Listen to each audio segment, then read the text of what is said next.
Pilot ने राजस्थान प्रदेश Congress committee का अध्यक्ष और उप मुख्यमंत्री बनने से इनकार कर दिया है। पायलट ने कांग्रेस आलाकमान से कहा है कि मैं 6.5 साल तक पीसीसी अध्यक्ष रहा हूं, ऐसे में एक बार फिर इस पद पर काम नहीं करना चाहता हूं। बता दें कि कांग्रेस के पूर्व अध्यक्ष राहुल गांधी से पायलट की 17 सितंबर को दिल्ली में मुलाकात हुई। इस मुलाकात के बाद पिछले 2 दिनों में आलाकमान की तरफ से पायलट को पीसीसी अध्यक्ष और उप मुख्यमंत्री बनाने का ऑफर दिया गया था, लेकिन उन्होंने यह दोनों पद लेने से इनकार कर दिया। लंबे समय तक राजस्थान के प्रभारी रह चुके राष्ट्रीय पदाधिकारी ने बताया है कि राहुल ने पायलट से चर्चा करने के बाद पिछले 10 साल में राज्य के प्रभारी महासचिव व सचिव रहे नेताओं से फीडबैक लिया है। वहीं राज्य के नेताओं से भी राय मांगवाई गई है। सूत्रों के अनुसार हर तरफ से फीडबैक मिलने के बाद आलाकमान ने पायलट और उनके समर्थकों का सत्ता व संगठन में महत्व देने का पक्का मनसा बना लिया है। वहीं पायलट को कांग्रेस का राष्ट्रीय महासचिव बनाया जा सकता है।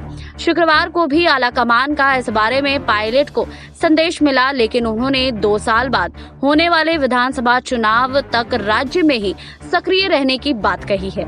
ऐसे में अब उन्हें महासचिव बनाने के साथ ही विधानसभा चुनाव से 1 साल पहले राज्य की चुनाव अभियान समिति का अध्यक्ष बनाने का आश्वासन दिया गया है।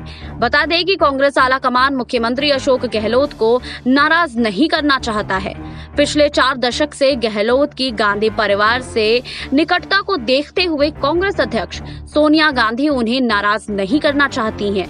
वहीं उत्तर प्रदेश विधानसभा चुनाव में गुर्जर वोट बैंक पार्टी से जोड़ने के लिए लिहाजा से पायलट को भी खुश करने की रणनीति बनाई जा रही है। ऐसे में गहलोत के सीएम रहते हुए पायलट समर्थकों को मंत्रिमंडल और राजनीतिक नियुक्तियों में अधिक महत्व दिए जाने पर विचार किया जा रहा है।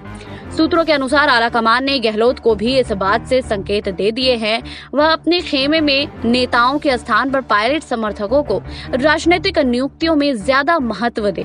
गहलोत भी नवरात्र स्थापना के बाद दिल्ली जा सकते हैं। वहीं प्रदेश प्रभारी अजय माकन 28 और 29 सितंबर को राज्य के दौरे पर रहेंगे। बता दें कि कल की पीठाधीश आचार्य प्रमोद कृष्णन ने पंजाब की तर्ज पर राजस्थान में मुख्यमंत्री बदलने की मांग की है। उन्होंने कहा है कि कांग्रेस कार्यकर्ताओं की भावनाओं की बात कर रहा है। राजस्थान के कार्यकर्ताओं में यह आम चर्चा है कि पायलट के साथ नाइंसाफी हुई है। पायलट ने आलाकमान के हर निर्देश का पालन किया है। उन्होंने कहा है कि अशोक गहलोत बहुत सम्मानित नेता हैं। गहलोत ने खुद कहा था कि नए लोग आगे आए और गहलोत को अब अपने बयान का मान रखना चाहिए। बता दें कि पंजाब कांग्रेस में मचे सियासी बवाल का असर अब राजस्थान में भी देखने को मिल रहा है। राजस्थान में भी पिछले कई दिनों से सियासी बवाल मचा हुआ है, जो कि अभी तक शांत होता हुआ नजर नहीं आ रहा है। हालांकि पंजाब में मुख्यमंत्री बदले जाने के बाद से अब ये सरगर्मियां तेज हो गई हैं कि सचिन पायलट को भी पार्टी में बड़ा पद मिलना चाहिए। इससे पहले भी सचिन पायलट गुट के कई विधायकों ने अपनी बातें जरूर रखी थी पार्टी हाईकमान के समक्ष, लेकिन उनकी बातों को नहीं सुना जा रहा था।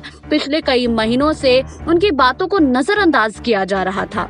लेकिन अब ये कयास लगाए जा रहे हैं कि राजस्थान में भी मंत्रिमंडल में फेरबदल की स्थिति बनी हुई है और अब इसकी तारीख का भी ऐलान किया जाएगा। बता दें कि सिद्धू गुट के कई विधायक जो है अब अपना समर्थन भी सिद्धू को दे रहे हैं। ऐसा ही हाल जो है अब वो सचिन पायलट के साथ भी है। सचिन पायलट को भी कई विधायकों का समर्थन प्राप्त है और जिससे सचिन को काफी फायदा भी पहुंच सकता है। वहीं ये भी बता दें कि सचिन के गुट के कई विधायकों को पार्टी में बेहतर पद भी दिया जा सकता है और कहीं ना कहीं अशोक गहलोत अब जो है वो एक्टिव होते भी नजर आ रहे हैं। बता दें पिछले कई महीनों से अशोक गहलोत की तबीयत ठीक नहीं थी। इसी वजह से वो पार्टी के लिए कई योजनाएं नहीं बना रहे थे, वो आराम कर रहे थे। लेकिन अब अशोक गहलोत भी फिर से अपनी सक्रियता दिखाते हुए नजर आ रहे हैं। अब वो दौरों पर भी जाना शुरू करेंगे और लेकिन इस बीच सचिन पायलट जो है वो लगातार विधायकों से मिल रहे हैं, लगातार बैठकें कर रहे हैं। इससे पहले भी अजय माकन माकन राजस्थान पहुंचे, वहां की जनता से भी मिले थे और विधायकों से मुलाकात की थी, विधायकों से 1 बाय 1 मुलाकात की थी। उसके बाद सभी का फीडबैक जाना था। फीडबैक जानने के बाद उन्होंने एक लिस्ट भी तैयार की थी और इस लिस्ट को उन्होंने पार्टी हाईकमान को भेजा था, लेकिन उसके बाद भी कोई बातें सामने नहीं आई थी। लेकिन अब पंजाब में जो स्थिति बन रही है, उसके बाद ये चीजें साफ हो गई है कि पंजाब में मचे सियासी बवाल जैसे ही थोड़े शांत होते हैं, उसके बाद राजस्थान में भी कुछ नया होगा। अब कयास लगाए जा रहे हैं कि अशोक गहलोत के लिए मुश्किलें खड़ी हो सकती है, क्योंकि सचिन पायलट जो है वो लगातार अपने गुट के विधायकों की बातों को सुन रहे हैं और लगातार इसमें कई विधायकों का और समर्थन प्राप्त भी कर ले रहे हैं। तो इससे अब ये जरूर समझा जा रहा है कि सचिन पायलट जो है वो पार्टी से बड़ी मांग करेंगे और उन्हें अगर कई विधायकों का समर्थन प्राप्त होगा तो उनकी बातों को भी सुनना होगा। ऐसा जीता जाता एग्जाम्पल आपने देखा होगा पंजाब में भी सेम यही सारी चीजें हुई हैं। नवजोत सिंह सिद्धू पहले पंजाब कांग्रेस के अध्यक्ष बने, उसके बाद उन्होंने अपने गुट में कई विधायकों का समर्थन प्राप्त किया। उसके बाद फिर उन्होंने वहां के मुख्यमंत्री को बदलने की प्रक्रिया शुरू की और जिसके बाद कैप्टन ने मुख्यमंत्री के पद से इस्तीफा दे दिया। अब उसके बाद अब जो वहां के मुख्यमंत्री चरणजीत सिंह चन्नी हैं, वो नवजोत सिंह सिद्धू के काफी करीबी माने जा रहे हैं। तो अब यही चीज जो है वो राजस्थान में ना घट जाए, इसी वजह से अशोक गहलोत जो है अब वो एक्टिव मोड में आ गए हैं। अशोक गहलोत अब अपनी तबीयत का हवाला नहीं दे रहे हैं, अब वो दौरे पर जाना शुरू कर चुके हैं, क्योंकि उन्हें भी अब ये डर सता रहा है कि जैसे पार्टी से बुजुर्ग नेताओं को निकालने की कोशिश की जा रही है, उनके पद को लिया जा रहा है, छीना जा रहा है, वैसे ही उनके साथ कुछ घटित ना हो जाए। इसी वजह से अशोक गहलोत काफी चौकन्ने हो गए हैं। लेकिन बता दें कि पंजाब में हुए हालिया इंसिडेंट्स को लेकर अशोक गहलोत ने भी अपनी प्रतिक्रियाएं दी थी और अशोक गहलोत लगातार अपनी बातों को भी कहते नजर आ रहे हैं।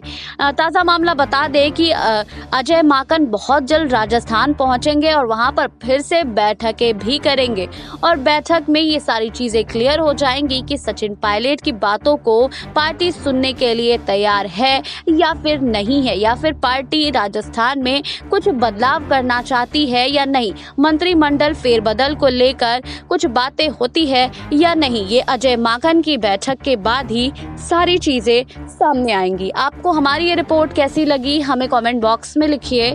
बाकी और खबरों के लिए जुड़े रहिए SPN 9 न्यूज के साथ।